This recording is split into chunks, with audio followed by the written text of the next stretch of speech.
Pendengar, Indonesia dikenal sebagai negara hukum yang berarti keberadaan sistem hukum menjadi sangatlah krusial karena akan berpengaruh pada segala aspek kehidupan bermasyarakat, berbangsa, dan bernegara termasuk jalannya pemerintahan harus disesuaikan dengan hukum yang berlaku.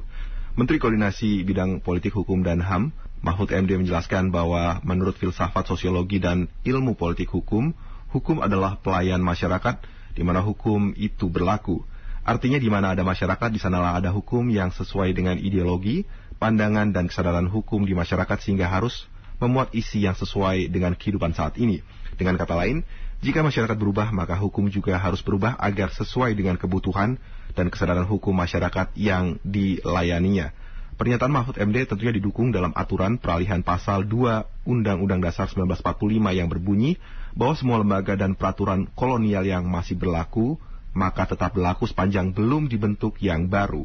Artinya pada saat Indonesia merdeka tahun 1945 sudah ada perintah agar hukum-hukum yang berlaku sejak zaman kolonial Belanda dapat segera diganti dengan hukum-hukum yang baru.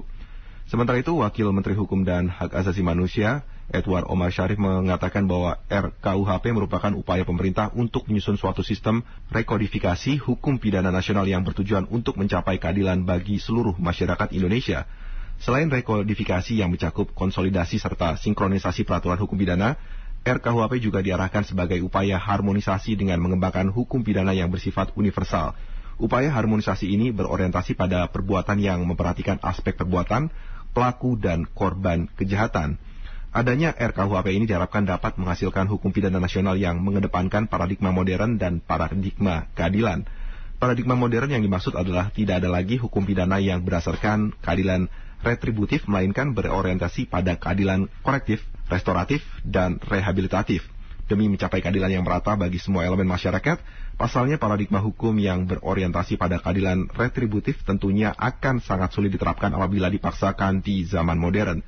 Sedangkan paradigma keadilan mencakup prinsip-prinsip keadilan korektif bagi pelaku, keadilan restoratif bagi korban, dan keadilan rehabilitatif bagi pelaku ataupun korban.